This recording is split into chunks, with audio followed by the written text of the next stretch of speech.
પંચવિહાભિગમ ઈય પંચવિહાભિગમો 21મી વાત થઈ ગઈ હતી ને, 5 અભિગમ રાજાઓના એ બધા.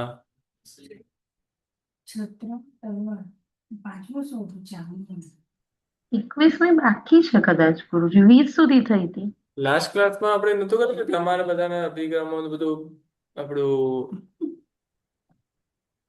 હા. હા.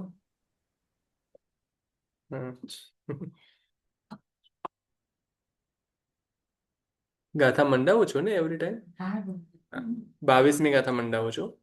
વંદંતી જીણે દાહિણ વંદંતી જીણે દાહિણ દિસિઠિયા. આમાં પુરુષ લખ્યું છે, ક્યાંક પુરીસ પણ હશે. દિસિઠિયા પુરીસ વામ દિશી નારી નવ કર જહન્ન તઠ્ઠી કર જીણ મજ્જુગહો શેષો. હા, જીઠ્ઠ જીઠ્ઠ મજ્જુગહો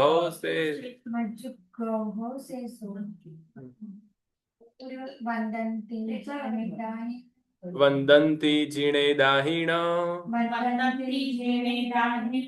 દિસિઠિયા પુરીસ વામ દિશી નારી નવ કર જહન્ન સઠ્ઠી કર જીઠ્ઠ મજ્જુગહો શેષો.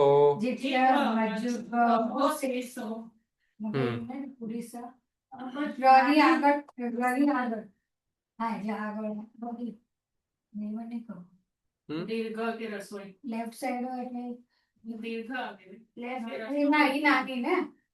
કઈ બાજુ, કયા શબ્દમાં? રી રસ્વ. રસ્વ આવશે. પુ તરફ, સ તરફ નહીં.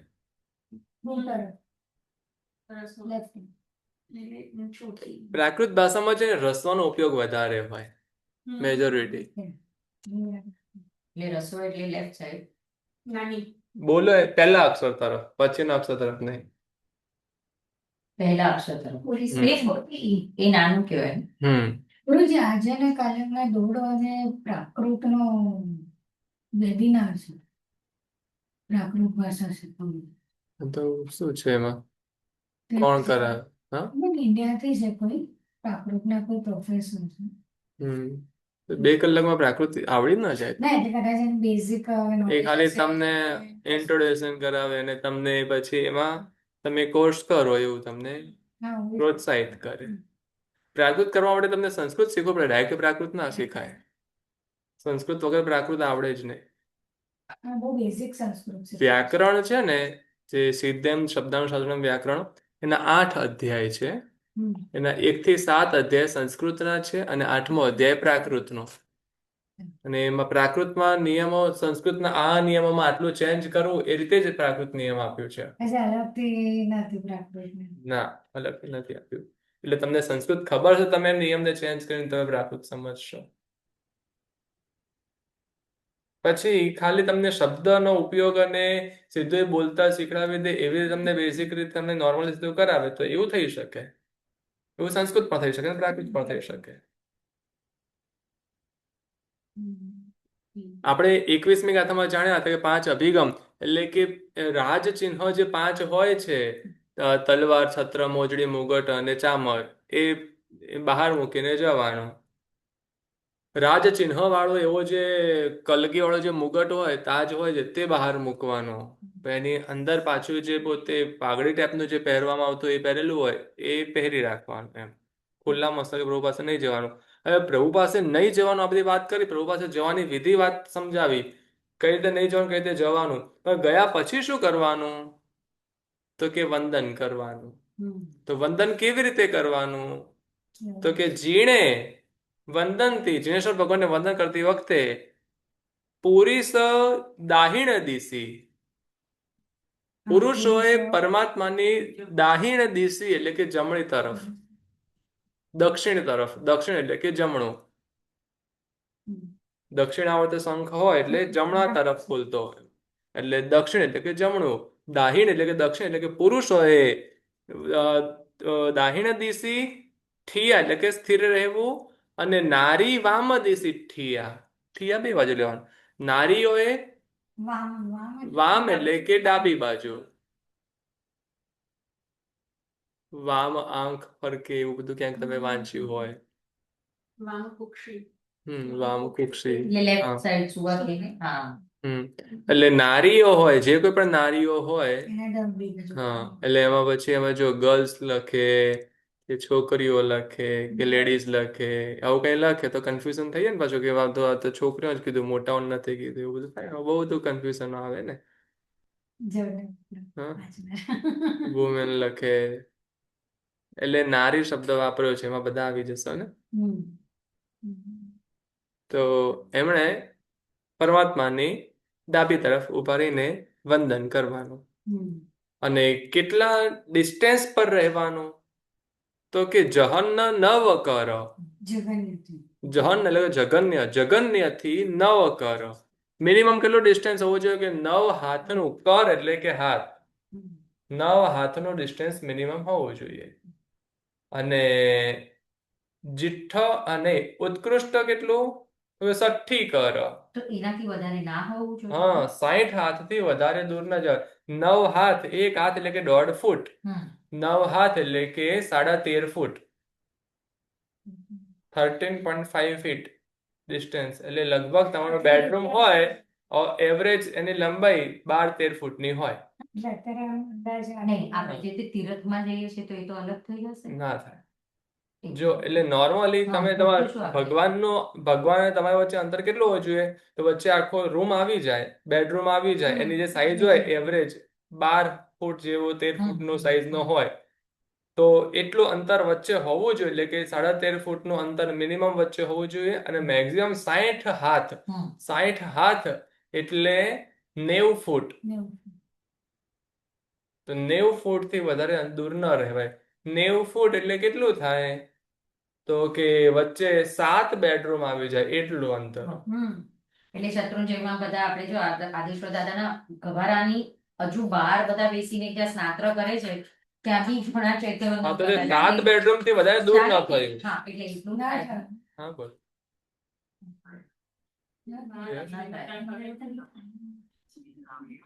Fine. Good. Not interested. Fine.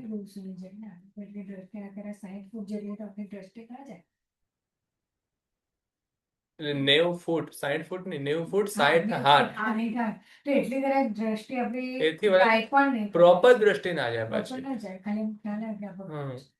એટલે 90 ફૂટથી વધારે દૂર ન રહેવાય. તમે હવે શંખેશ્વર જાઓ કે ભીલડિયાજી જાઓ, તેમાં દેરાસર બહુ મોટું જો, તો પછી તમે એકદમ તમે દરવાજા પાસે બહારના ભાગમાંથી દર્શન કરીને ના ભાગી જવાય. અને ત્યાં ખમાસણ આપે કે ત્યાં બેસીને ચૈત્ય દર્શન નહીં કરવાનું, જરાક આગળ જવાનું, અંદર જવાનું. એમાં તો કંઈક 2-3 રંગ મંડપો છે. એમાં એ કેટલા કેમ હોય ખબર છે, તમને કોઈ પૂજા કરાવવી છે, તમે શાસ્ત્ર પૂજા પૂજન કરવું છે, તમે એ ભગવાનને તમે એક બહારના રંગ મંડપમાં તમે બેસો, ત્યાં તમે પૂજા પૂજન બધું કરી શકો. તો જેમને ભગવાન ચૈતન્ય બધું કરવું છે, આગળના રંગ મંડપમાં કરે, પાછળ રંગ મંડપમાં તમે બધું કરો તો ડિસ્ટર્બ ન થાય. ગિરનારમાં પણ 2 રંગ મંડપ છે, પણ નાનું મીડિયમ સાઈઝના છે, પણ 2 રંગ મંડપ. વચ્ચેનું નાનું છે, પાછું પાછળનું એટલું અને નોર્મલ છે. નોર્મલ આપણે દેરાસરોમાં હોય એવું છે, બહુ એક્સ્ટ્રીમ મોટું નથી, પણ બહુ પ્રાચીન અને ભવ્ય છે. એનો ગિરનારનો જિનાલયનો આકાર બહુ સરસ છે. આખો ડાયરેક્ટ આમ શિખર છે. તો એટલે આ એક વાત કરે છે. અને મધ્યમ કેટલું, તો કે 13.5 ફૂટથી 90 ફૂટની વચ્ચે બધું મધ્યમ અવગ્રહ છે, એટલામાં રહેવું. ચાલો વિવેચન વાંચીએ. આમાં કઈક હજી વિશેષ જણાવશે. શેષ મધ્ય. જમણી બાજુએ ઉભા રહેલા પુરુષો અને ડાબી બાજુએ ઉભી રહેલી સ્ત્રીઓ જીનેશ્વર પ્રભુને વંદન કરે. જગન્ય 9 હાથ, ઉત્કૃષ્ટ 60 હાથ, બાકીનો મધ્યમ અવગ્રહ છે.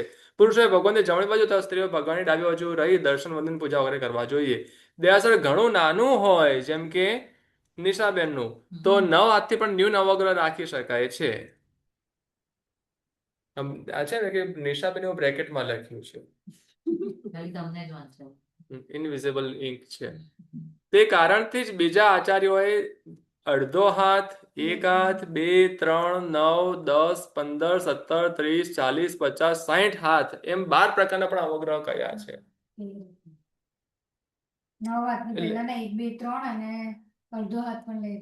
અડધો હાથમાં એકદમ નાનકડું દેરાસર બનાવ્યું હોય તો, કોઈનું ઘર છે કેટલું છે, ખાલી એક બેડરૂમ કરતા નાનકડું ઘર છે, એને ઘર દેરાસર બનાવવું છે તો પણ બનાવી શકે. પછી એમાં એની પાસે એક નાનો એવો પોતે મંદિર બનાવવાને એમાં પ્રભુજી પધરાવ્યા છે, તો પછી ત્યાં પોતે અંતર જાળવવા જશે 9 હાથનું તો નહીં પહોંચી શકે, એના માટે અડધો હાથ પણ ચાલશે. મારા પપ્પાને તો એવી રીતે આટલું જ કરવું હતું. અહીંયા દેરાસર, પછી આટલું જ નાનું કિચન ને હોલ, બસ આટલું જ. 33 સરસ 15. હવે તો બહુ મોટું છે. અર્થાત પ્રભુને પોતાના ઉચ્છ્વાસ સાથે લાગી આસાધના ન થાય તે પ્રમાણે વર્તવું.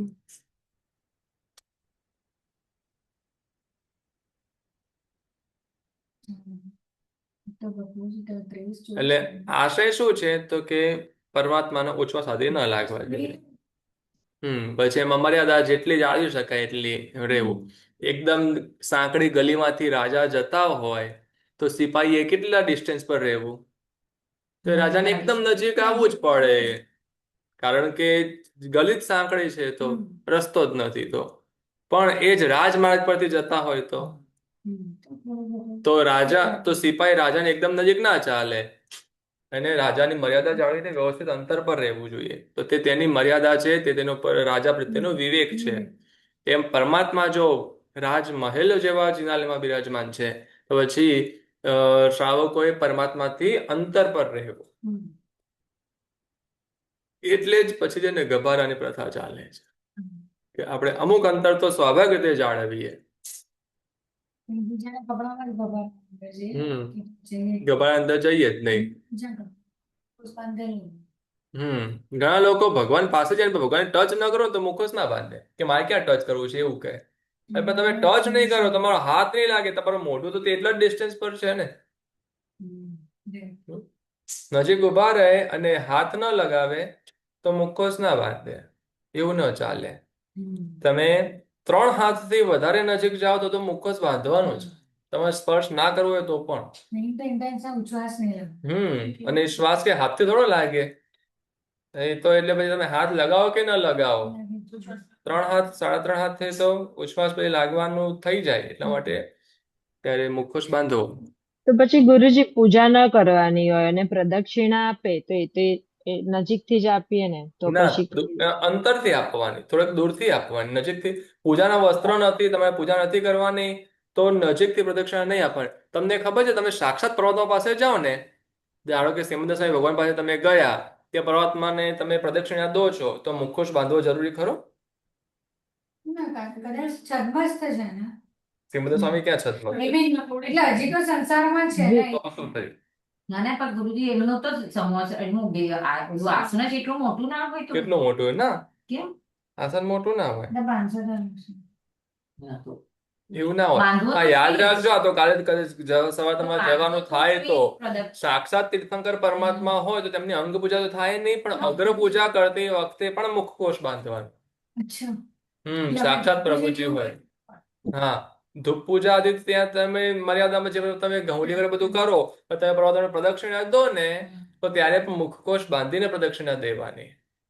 કારણ સાક્ષાત પ્રભુજી જે શ્વાસોશ્વાસ લાગવાની સંભાવના પૂરી થઈ જાય. કે તમે નાનકડું બાળક હોય, બરાબર, જન્મેલું છે, એ રૂમમાં તમે જાઓ તો તમારે કેટલી એમાં તે બધું હાઇજેનિક નું તમારે ધ્યાન રાખવું પડે. કેમ? તો એટલે એ તો ખબર છે બેક્ટેરિયા ત્યાં સુધી પહોંચી શકે છે, તો ન પહોંચવા દેવાની કાળજી રાખવાની. તો પ્રભુ પ્રત્યે આપણા બેડ બેક્ટેરિયા પ્રભુ સુધી ના પહોંચવા જોઈએ એવી કાળજી આપણે પણ રાખવાની છે. તેમાં હાથ લગાડવો છે કે નથી લગાવવો એ ક્યાં જોવાનું છે, મર્યાદા જ જોવાની છે. એટલે નાનું દેરાસર હોય તો આપણે મુખોશ બાંધવાનો છે, એમ જ થયું ને ગુરુજી? ભગવાનની એકદમ નજીકથી જો પ્રદક્ષિણા દઈ રહ્યા છીએ તો મુખકોશ બાંધવાનું. પૂજાના વસ્ત્ર ન હોય ને તો પણ મુખકોશ બાંધીને પ્રદક્ષિણા દઈ દેવાની. કારણ કે ભગવાનની વધુ નજીક છે, ભગવાન સ્પર્શ નથી કરી રહ્યા, પણ શ્વાસ લાગવાની સંભાવના તો છે ને. અને આવું કોઈ નહીં કહે, ઇન્ડિયામાં કોઈ નહીં કરતું હોય, પણ કોઈ કરે ના કરે એટલે એનાથી એક શાસ્ત્ર વિધિ બદલાઈ નથી જતી. તો ગુરુજી આપણે 3.5 હાથ કમ્પલસરી રાખવું પડે, એના પછી ત્યાં સુધીમાં રાખે તો બાંધવાનું છે? આમાં તો કહ્યું છે અડધા હાથ સુધીની પણ મારે છૂટ આપી છે, પણ ઈ ક્યારે જગ્યા જ ન હોય તો. જગ્યા હોય તો 9 હાથની અંતર રાખવાનું કહ્યું છે. અચ્છા. એટલે આપણે ગુરુ ભગવંત પ્રત્યે આપણે 3.5 હાથનું અંતર રાખવાનું કહ્યું છે, ખબર છે ને. સાધુ ભગવંત ને જો શ્રાવિકા વંદન કરે તો 13 હાથ દૂર રહે, અને સાધુ ભગવાનને શ્રાવક વંદન કરે તો 3.5 હાથ દૂર રહે. 13 હાથ દૂર રહેવાનું. 13 હાથ એટલે 17 ફૂટ. 17-18 ફૂટનો ડિસ્ટન્સ હોય. હોલ જેટલી સાઈઝ, લગભગ હોલ 17-18 ફૂટના હોય મીડિયમ ફ્લેટ્સમાં. ના, મિનિમમ. ઉપાશ્રય લગભગ નાના ના હોય, દેરાસર નાના હોય. ઉપાશ્રયમાં તો એટલે સાહેબજી હોલમાં બિરાજમાન હોય ત્યારે વંદન કરવું જોઈએ. હા, એટલે હોલમાં જયારે બિરાજમાન હોય તેઓની જગ્યાએ બિરાજમાન હોય, જયારે વ્યાખ્યાન ના હોય તો પછી આપણે નજીક જઈને જ વાત કરતા હોય. આપણે કઈક વિશેષ કારણ છે તો નજીક જવું, એટલા અંતરથી નજીક આવવા માટે એમની રજા લેવાની. અચ્છા, એ બી રજા લેવાની, કારણ કે વંદન કરવા પૂર્વે અમે રજા લઈએ છીએ. એમને આ અવગ્રહમાં આવવા માટે 13.5 હાથથી અંદર, એટલે 13 હાથથી અંદર કે 3.5 હાથથી અંદર આવવા માટે રજા લેવાની. વંદનની રજા લે છે, આ તો ખબર જ એટલે આપણે માંદરા સૂત્ર બોલીએ ત્યારે આપણે અણુ જાણ હો મેં ઉદ્ગમ, પછી આપણે એટલે કે મને તમારા અવગ્રહમાં પ્રવેશ કરવાની અનુજ્ઞા આપો. પછી આપણે ગુરુ ભગવંતે અનુજ્ઞા આપી છે એમ સ્વીકાર કરીને આપણે નિસિહી, હું અવગ્રહની અંદર આવ્યો એટલે નિસિહી, હું બીજી બધી પ્રવૃત્તિઓ ત્યાગ કરું છું, માત્ર આપને વંદનની જ ક્રિયા કરીશ એટલે નિસિહી. પછી આપણે તેમને વંદન કરીએ, અહો કાયમ કાય વંદના કરીએ, અને કરી લીધા પછી પાછા આપણે આવસહી પાછા બહાર નીકળીએ. બીજા વંદનાની અંદર આવસહી ન બોલીએ, એટલે બીજા વંદનાની અંદર કટાક્ષામાં પાછળના ભાગમાં ન આવીએ. એટલે આવું બધું પ્રતિક્રમણમાં કે વાંદના સૂત્ર જયારે બોલીએ ત્યારે આવે. કટાક્ષનામાં આગળ જવાનું, પાછળ ખસવાનું. અવગ્રહનું છે કારણ. એકવાર પાછળ જઈને પાછા આવીએ એટલે આપણે વંદન 2 વખત જ કરીએ ને. ગુરુને એ જ કહું છું, રાજાને 1 વાર વંદન થાય તો ગુરુને 2 વાર વંદન થાય, ભગવાનને 3 વાર વંદન થાય. એટલે વાંદના સૂત્ર તો વંદન માટે છે, એટલે 2 વાર જ આવે. જેમ ખમાસણા 2 વાર, તો વિશેષ વંદન રૂપે વાંદના છે, દ્વાદશાવળ વંદન છે, તે પણ તો 2 વાર. એટલે બધું 2 વાર.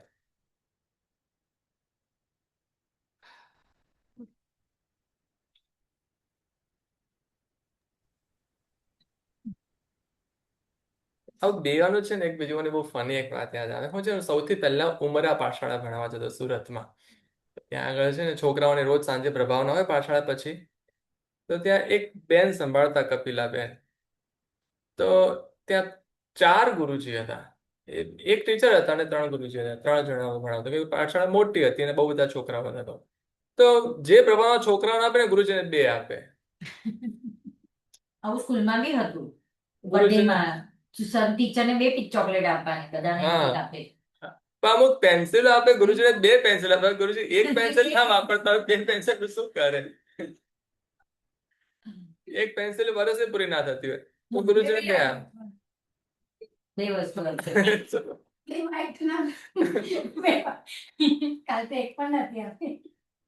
હા ગુરુજી, વ્હાઈટનર જ વ્હાઈટનર યુઝ કરવું. અમારે વ્હાઈટનર આપવી પડે. એમનો ભક્તિ ભાવ છે, જે હોય તે. ગુરુજીને કઈ કામનું નથી. એટલે આ તો એક હતું એમ એવું. એટલે મેં પહેલા જ કીધું એક ફની વાત છે. એટલે પણ થયું જ છે. તો અમે લોકો નાના હતા તો સ્કૂલમાં બર્થડે ની ચોકલેટ આપતા તો ટીચરને 2 આપવાની જ હતી. એટલે કાઉન્ટ કરી લીધી હોય તો એમાં ટીચરની 2 લેવી જ પડે.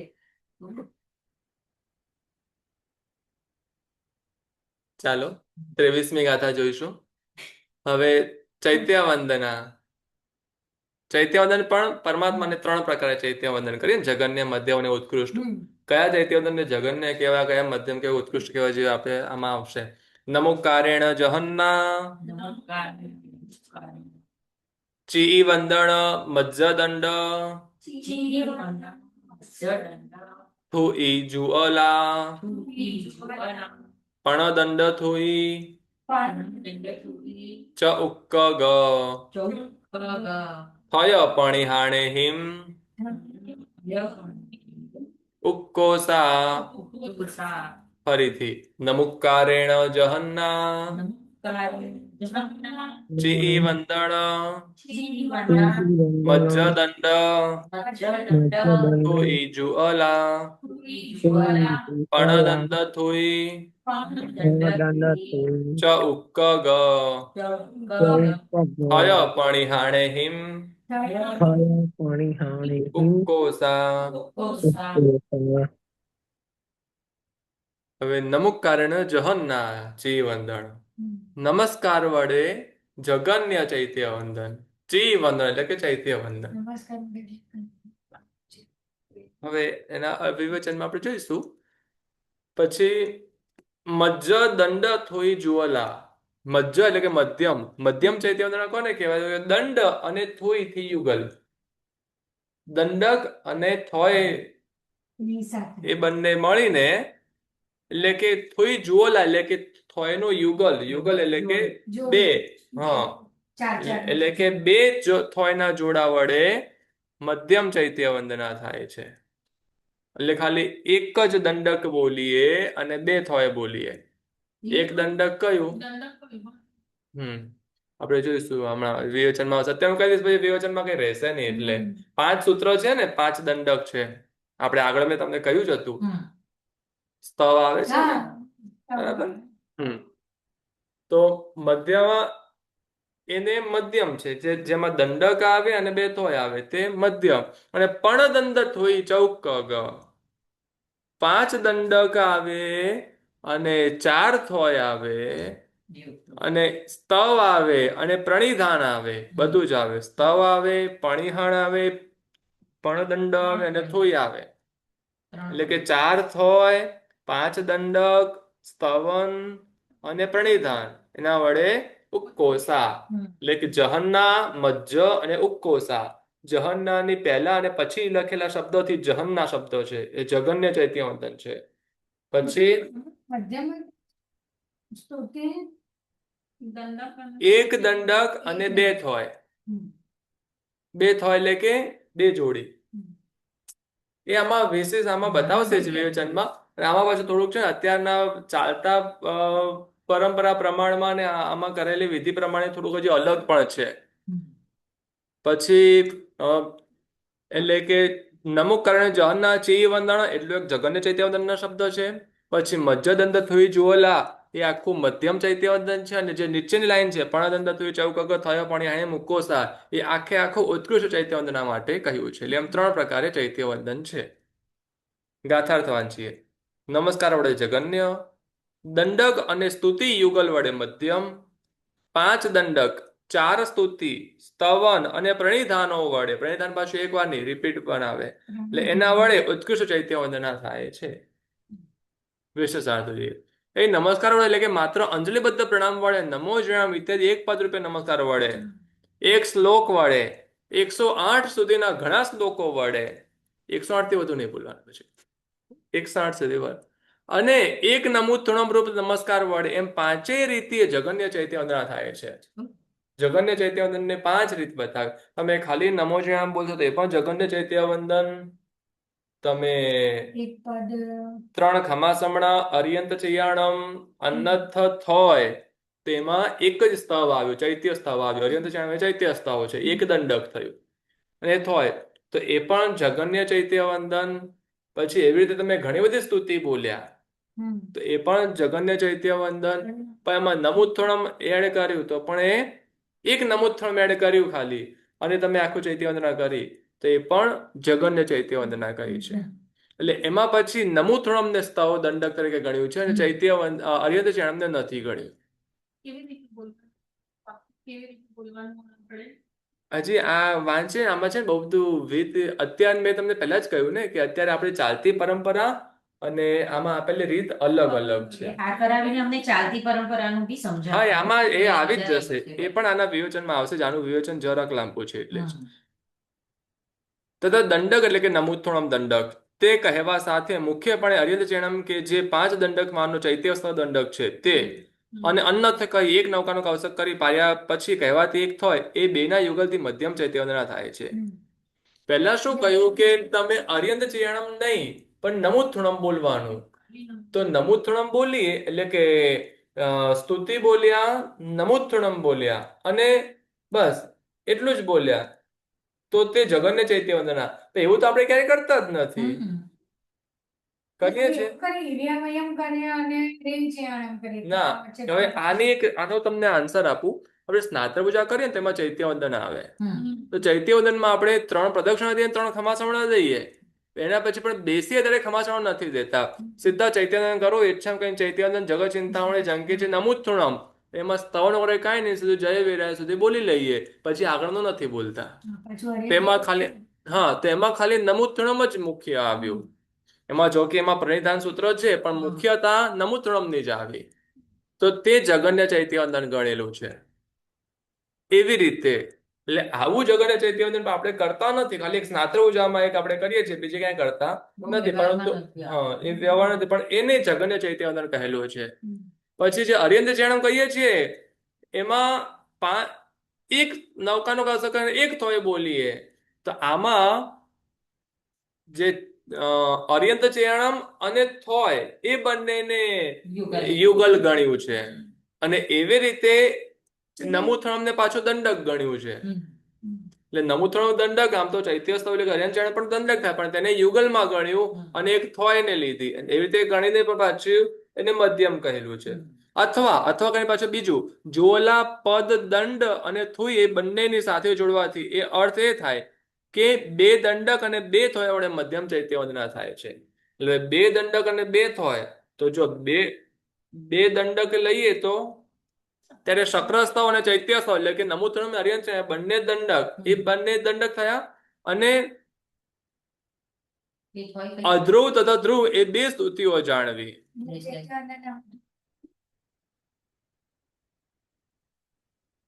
એટલે એમાં જે અમુક નમૂથુણમ બોલીએ તો પછી જે આપણે નોર્મલ ચૈત્યવંદન કરીએ તેમાં જાવંતી ચૈયાઈ વગેરે જે સૂત્ર આવે તે બધા જે ફિક્સ સૂત્ર છે તે ધ્રુવ.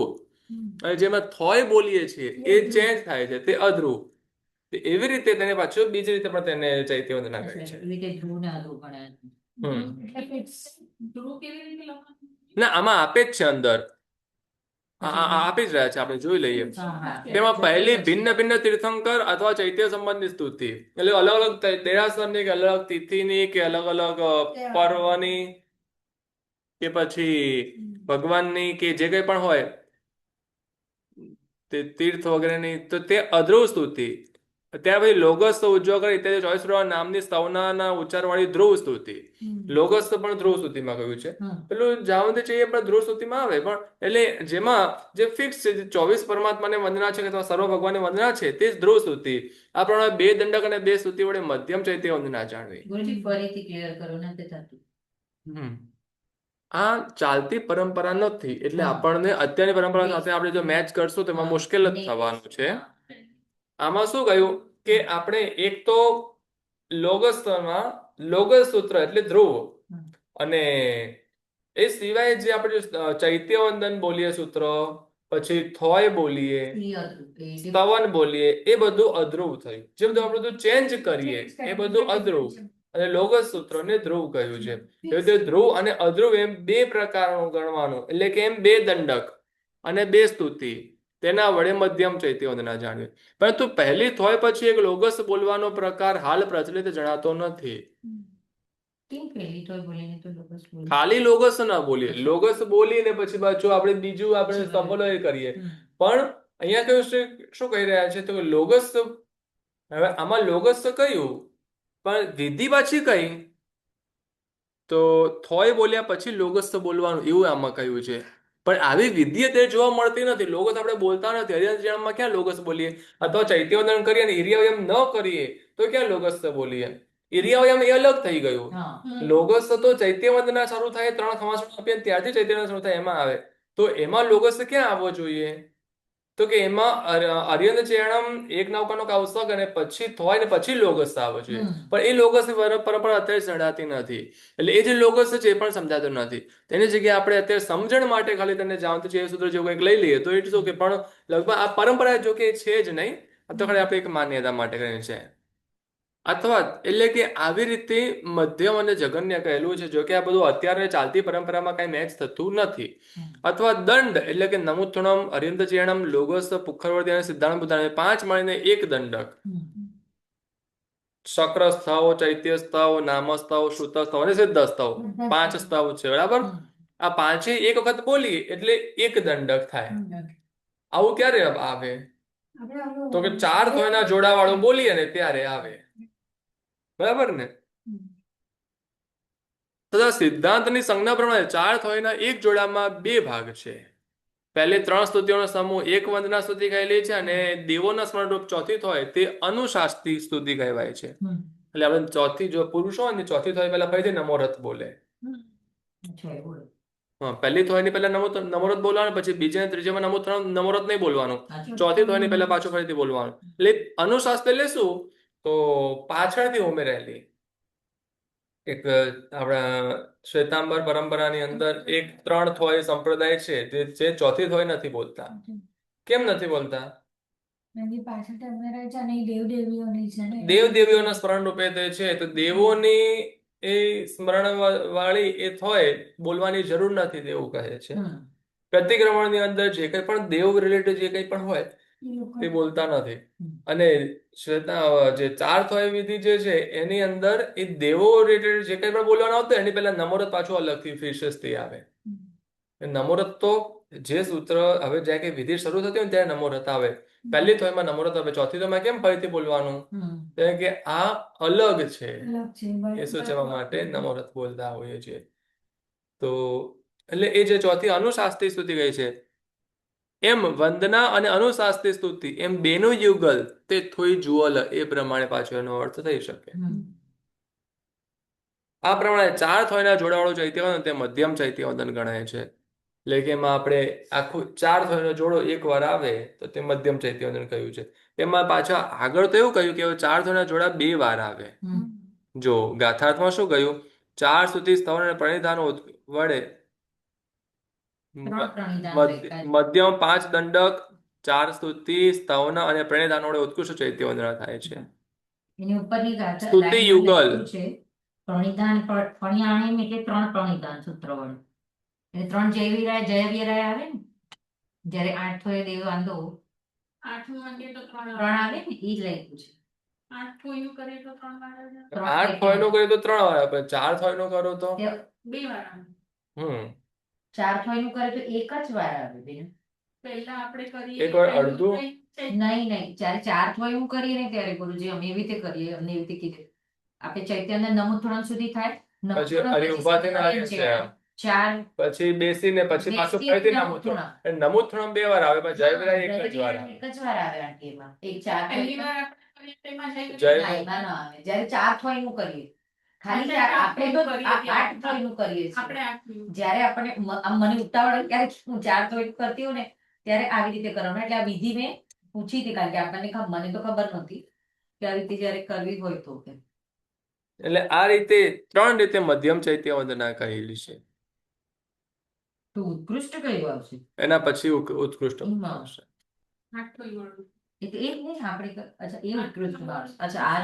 આ તો દંડ એટલે નમુથણ વગેરે બધું આપણે જાણ્યું હમણાં. થોયના જોડામાં 2 ભાગ છે. પહેલી 3 થોયનો સમૂહ એક વંદના અને પછી અનુશાસ્ત્રી ચોથી થોય એ બીજી વંદના. એમ મધ્યમ ચૈત્યવંદના. આ મધ્યમ ચૈત્ય. હવે ત્રીજી મુખ્યપણે નમુથણમાંથી 5 દંડક અથવા 5 નમુથણમ અને સ્તુતિના ચતુષ્ક વડે 2 યુગલો વડે એટલે 8 થોયો વડે સ્તવન જાવતે ચૈયે જાવતે કેવી સાહુ અને જય વીયરાય એ 3 પ્રધાન સૂત્ર વડે ઉત્કૃષ્ટ ચૈત્યવંદના થાય છે. આ ઉત્કૃષ્ટ ચૈત્યવંદનાની અંદર છે ને થોય 8 આવે એટલે 2 જોડા આવે. તો એ આપણે જે તમે દેવવંદન કરો ને એમાં આવે. એટલે આમ ટૂંકમાં જોવા જઈએ ને અત્યારની પરંપરા પ્રમાણે તો જે આપણે અર્યંત ચેયાણમ કરીએ છીએ ને, ઇરિયાવયમ પૂર્વક અર્યંત ચેયાણમ કે ઇરિયાવયમ વિના અર્યંત ચેયાણમ, જેમ પણ ખાલી અર્યંત ચેયાણમ કરીએ કે અર્યંત ચેયાણમથી નાનું જે ખાલી 3 ખમાસમાં દઈને તમે ભાગી ગયા, એ જગન હા, કે જે કઈ પણ કરતા હો, તો એ બધું એ જગન્ય ચૈત્યવંદન છે.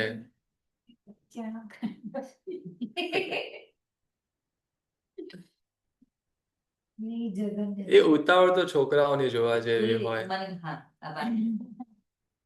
ખમાસણ આપતા હોય તો ખમાસણ કોની સામે આપે છે ને એ એમને લેવા દેવા ના હોય, ખાલી આમ આમ કરીને દોડવું હોય. એવું જબરદસ્ત દુનિયામાં સૌથી વધારે જરૂરી કામ, ઇમ્પોર્ટન્ટ કામ એમને હોય. એમાં તો આપણે પંચ પરમેષ્ઠીની જ સ્તુતિ છે, તો એ આના પહેલા પંચ પરમેષ્ઠીની સ્તુતિ બોલીને પછી ચોથી થોય બોલવાની, એટલે તમારા લોકો માટે. તો આ લોકો અચલગચ કેમ એ બોલતા જ નથી? કારણ કે સિદ્ધસેન દેવાકર સાહેબ તપાગચમાં થયા. તો એટલે એ અચ્છા એમને કરેલું છે એટલે. હા, એટલે એ લોકો એ તમારા પરિવારની વસ્તુ હોય એના માલિક તમે થયા, હું ના થયો એમ. એટલે એ પરિવાર અલગ છે. ખડતર ગચમાં પણ નથી બોલતા, પાયચલ ગચમાં પણ નથી બોલતા, ખાલી તપા ગચમાં બોલે, કારણ કે સિદ્ધસેન દેવાકર સાહેબ તપા ગચમાં થયા. અને સંવત્સરી કેમ પાંચમ ને એ લોકો ફોલો કરે? તો કે કાલિકા ચાય માર સાહેબ તપાગચમાં થયા હતા, એટલે તપાગચમાં ચોથ મનાય છે. અને એ અચલ ગચ વગેરે એમાં એ કાલિકા ચાય માર સાહેબ નતા થયા, એ તપાગચમાં થયા, એટલે એ લોકો આ બીજા ગચનું એ એમાં ન લે, એટલે એ લોકો પાંચમ જ માને છે એમ. આપણે પારણા કરીએ ત્યારે એ લોકો સંવત્સરી કરે. આ વખતે સાથે જ થશે, આ વખતે સાથે જ છે. કારણ કે આ વખતે ચોથ પાંચમ સાથે છે, એટલે સ્થાનકવાસીનું સાથે, અચલગચનું, તપાગચનું બધાનું એક જ દિવસે. પારણા શું ગુરુજી? છઠ ના હશે એટલે? ના, પાંચમ દેરાસરી પાંચમ. હા, દેરાવાસરીની પાંચમ પછી, એટલે તપાગચ પ્રમાણે પાંચમ પછી પાંચમ આવશે, પણ સ્થાનકવાસીની એ લોકો જે પાંચમ કહે છે ને, તો એ ચોથ પાંચમ એવું કંઈક છે, એટલે એમનું ભેગું છે. એટલે આ વખતે આપણા પ્રમાણમાં તો ચોથ રહેશે, અને એ જ દિવસે એમના પ્રમાણમાં પાંચમ આવશે. એટલે આ વખતે પ્રતિક્રમણ તમને લિસ્ટ આવશે ને, એમાં બહુ થોડું વધારે ભેગું હશે, હજી ડિટેલ્સ એક વધારે હશે. પ્રતિક્રમણના એડ્રેસનું જે લિસ્ટ આવશે ને, એમાં લેડીઝોનું, છોકરાવાળું, પુરુષોનું, દેરાવાસી, પછી પુરુષોનું, લેડીઝોનું, દેરાવાસીનું, પછી સ્થાનકવાસીનું, એવી રીતે બધું લાંબુ થશે થોડું, એક જ બે વધી જશે. જે સ્થાનકવાસીનું જે પાંચમ નો આવતો તે પણ ચોથમાં દરેક પ્રોડક્ટ જનરલ પારણા જે હોય છે એ પાંચમ એટલે પછી એ બધું કેટલું બધું એડજસ્ટમેન્ટ, ઓલા લોકો આમ કહેશે, ઓલા આમ કહેશે. ના, લીલોતરી નહીં વાપરવાની, કોમન. એવી રીતે જ ઘણી વાર એવું છે. પહેલું લાસ્ટ ટાઈમ ના, લાસ્ટ એક બે વર્ષથી તો નથી આવ્યું, એની પહેલા આવ્યું હશે.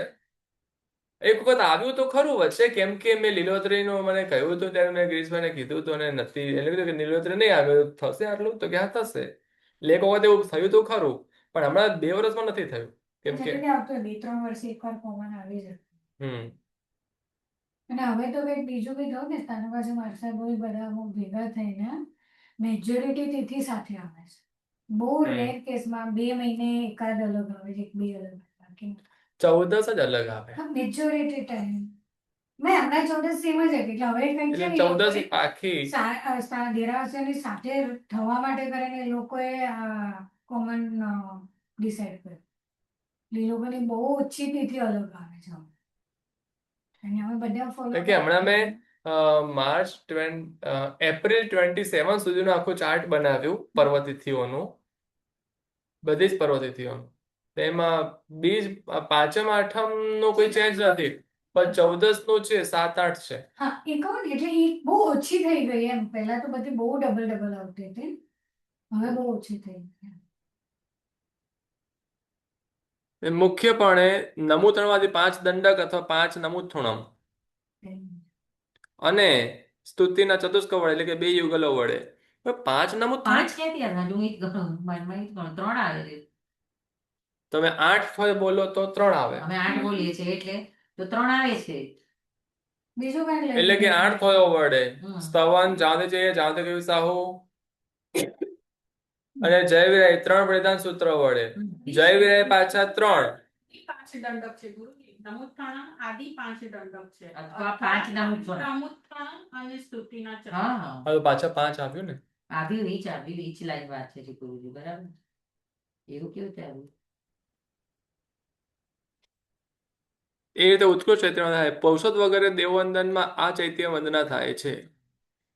પૌષધ વગેરે જે દેવવંદન કરતા હો, ઘણા લોકો એમને પણ કરતા હોય છે.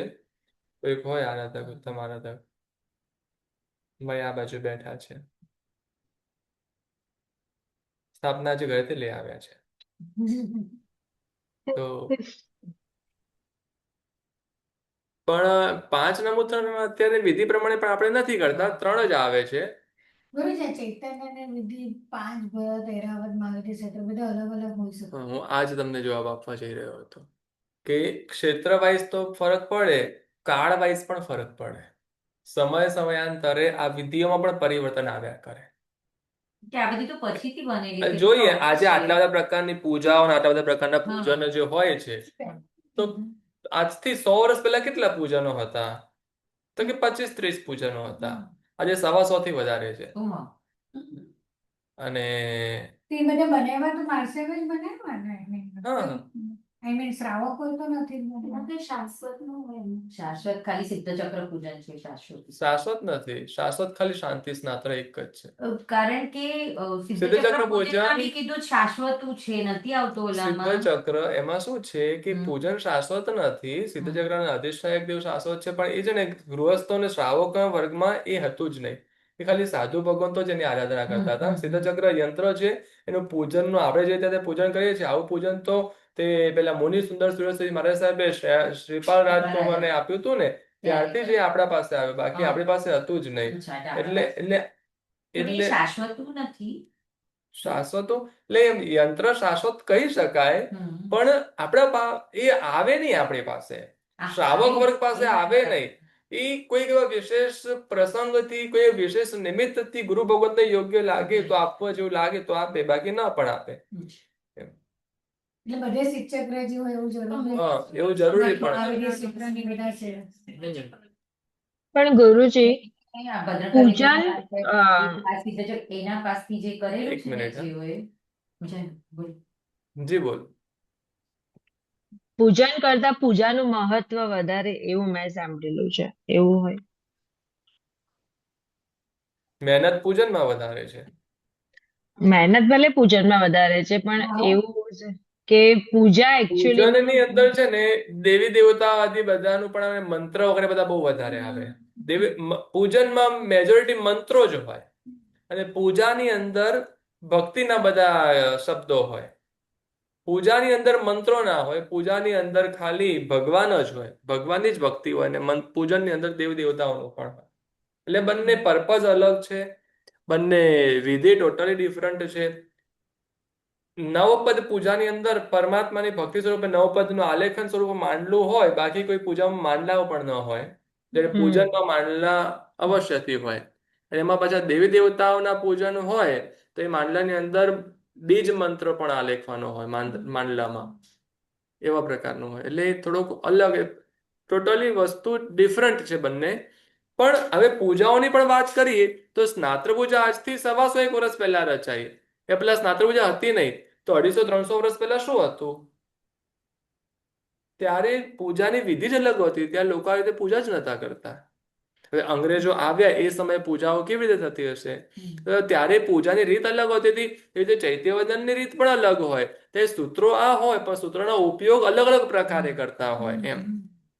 એટલે આમાં જે વિધિ બતાવવામાં આવેલી છે, જે ચૈત્યવંદન વગેરેની વિધિ, તો આ વિધિ પણ સમયાંતરેમાં પરિવર્તન આવ્યા કરતું હોય. તો એનો જે મેલ પર્પસ છે કે આટલે ટૂંકમાં ચૈત્યવંદના, પછી મધ્યમ ચૈત્યવંદના, ઉત્કૃષ્ટ ચૈત્યવંદના, એ અલગ અલગ રીતે, પરંતુ કોઈ કોઈ રીતે પછી જળવાયેલું હોય એમ, એમાં સચવાયેલું હોતું હોય છે. એ પ્રમાણે આ જગન્ય, આજે 3 ચૈત્યવંદનાના એ જગન્ય, મધ્યમ, ઉત્કૃષ્ટ એમ 9 પ્રકાર થાય. જગન્યમાં જગન્ય, જગન્યમાં મધ્યમ, જગન્યમાં ઉત્કૃષ્ટ, મધ્યમમાં જગન્ય, મધ્યમમાં મધ્યમ, મધ્યમમાં ઉત્કૃષ્ટ, ઉત્કૃષ્ટમાં જગન્ય, ઉત્કૃષ્ટમાં મધ્યમ, ઉત્કૃષ્ટમાં ઉત્કૃષ્ટ એમ 9 પ્રકાર થાય. આમાં જોવા જઈએ તો પણ બધાના 3 પ્રકારો આપ્યા છે. તો અત્યારે ચાલતી પરંપરામાં બરાબર મેચ થતા નથી, કારણ કે અત્યારે આપણે વિધિ એના કરતા અલગ રીતે કરીએ છીએ. હવે અત્યારે તમે જૂની વિધિ રીતે કરવા જશો તો કન્ફ્યુઝન થશે. હોય પણ આપણને ફાવે નહીં, કારણ કે એ સમયમાં એ પ્રમાણે ચાલતું હોય એટલે કરતા હોય.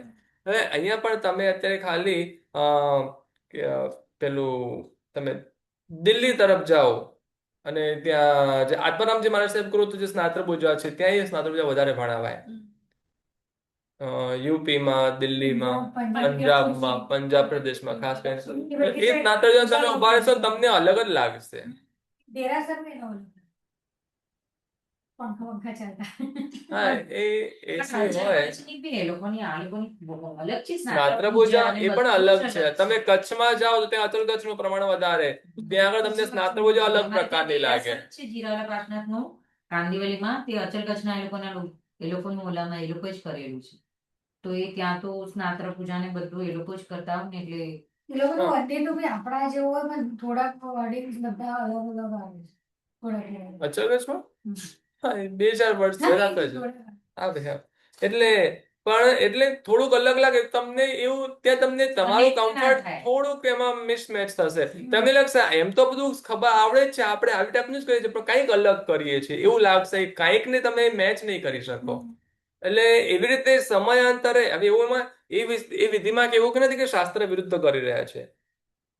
એ પણ શાસ્ત્ર સંમતિ જ છે અને આપણે કહીએ છીએ પણ શાસ્ત્ર સંમતિ જ છે.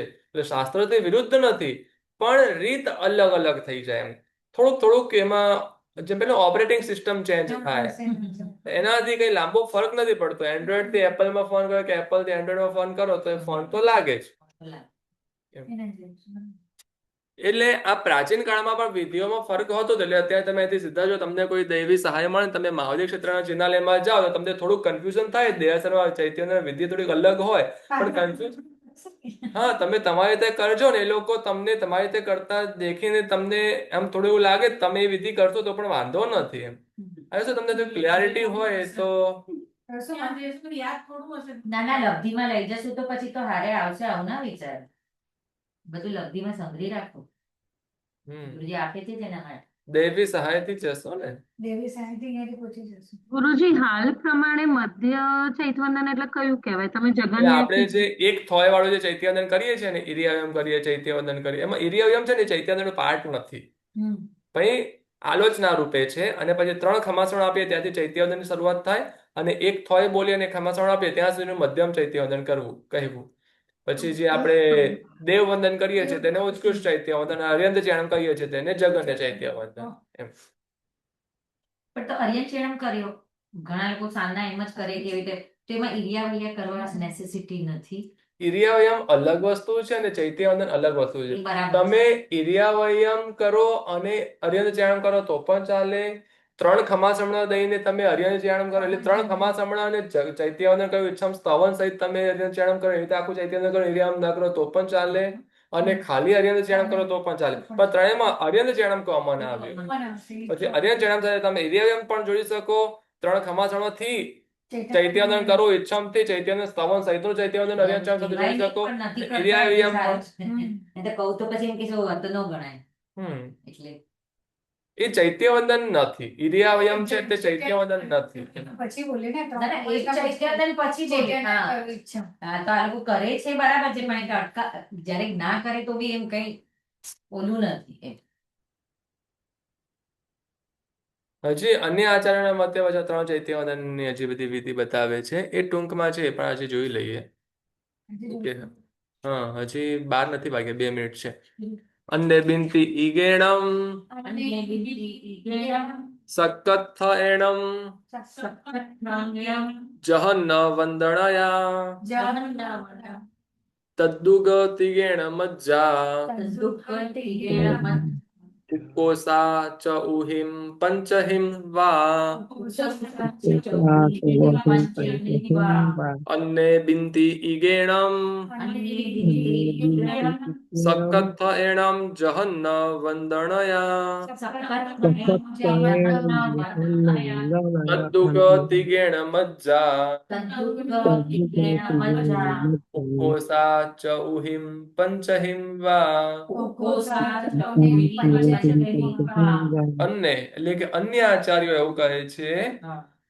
બિનતી એટલે કે કહે છે શું તો કે ઈગેણમ સક્કત્થયણમ જહન્ન વંદના, એક શક્ર સ્તવ વડે જગન્ય વંદના. એટલે અરિહંત ચિંતામણ કરો જગન્ય ચૈત્યવંદન કહ્યું જ નથી। એક નમૂત્થણમ જેમાં આવે તે જગન્ય ચૈત્યવંદન, એટલે કે તમે જે આપણે નોર્મલ જે મોટું ચૈત્યવંદન જેને કહીએ એ જગન્ય છે। તદ દુગ તિગેણ મજ્જા, તદ એટલે કે તે એટલે કે શું નમૂત્થણમ, તે શક્રસ્તવ 2 અથવા 3 વાર શક્રસ્તવ આવે એવું જે વંદન કરો તો તેને મધ્યમ ચૈત્યવંદન કહ્યું છે। અને 4 કે 5 આવે ચૌહિમ પંચહિમ વા, વા એટલે કે અથવા 4 અથવા 5 શક્રસ્તવ વડે જે વંદના થાય તે ઉપકોષા, તે ઉત્કૃષ્ટ છે। એટલે ખાલી એમાં નમૂત્થણમાં એક જ કીધું છે, એક વાર નમૂત્થણ આવે તો જગન્ય, 2 કે 3 વાર આવે તો મધ્યમ, અને હા મધ્યમ અને 4 કે 5 વાર આવે તો ઉત્કૃષ્ટ। એટલે ભરત ક્ષેત્રમાં હશે પણ આપણને નથી ખબર કેવી રીતે ચોથું ને પાંચમું લગાવવું, આપણે પહેલા બોલી પછી બોલીને એવું મતલબ નથી। આપણે કેવી રીતે પેલું આવે? 24 ને ભગવાનનો દેવ વંદન કરીએ તેમાં આવી જાય 4 5 બહુ બધી વાર આવે। એ તો કેટલા બધા આવે। એ તો વિશેષ, મજા આવી જાય। એ તો પર્વના વિશેષ દેવવંદન છે। આપણે થોઈના પેલા નમૂત્થણ તો બધા ભગવાનમાં આવે છે। હા એ તો બધામાં જ કરવાનું. હા નમૂત્થણ બહુ મને બહુ મજા આવે, નમૂત્થણ ને બધું આવે પણ મજા આવી જાય। બીજા આચાર્ય ભગવાન તો કહે છે કે એક નમૂત્થણ વડે જગન્ય, 2 કે 3 વડે મધ્યમ અને 4 કે 5 વડે ઉત્કૃષ્ટ ચૈત્યવંદના થાય છે। અન્ય આચાર્યનો અભિપ્રાય એ છે કે દેવવંદનની જે વિધિમાં નમૂત્થણ 1 વાર આવે તે જગન્ય, 2 વાર અથવા 3 વાર આવે તે મધ્યમ અને 4 અથવા 5 વાર આવે તે ઉત્કૃષ્ટ ચૈત્યવંદન જાણવું। પણ ઉત્કૃષ્ટ ચૈત્યવંદનની વિધિ ક્યાંય મળતી નથી। હા મને જ પૂછવાની એટલે આપણને હતી ક્યાંક બોલતા તો ખાલી સમજવામાં ગુરુજી પારિયામાં જે આપણે પાઠ પૂરો કરીશું। લક્ષ્મીને સર્વમંગલ આ બોલો છો કે કાર્ય નહીં? બસ પાઠ પૂરો કરીએ, સર્વમંગલ બોલીશું સૌ સાથે મળી। સર્વમંગલ માંગલ્યમ સર્વકલ્યાણકારણમ પ્રધાનમ સર્વધર્માણામ જયમ જયતિ શાસનમ। પ્રણામ ગુરુ પ્રણામ ગુરુજી। ગુરુજી, સાતમા રહેજો પ્રણામ ગુરુજી। ગુરુજી। પ્રણામ પ્રણામ ગુરુજી, સાતમા રહેજો। પ્રણામ।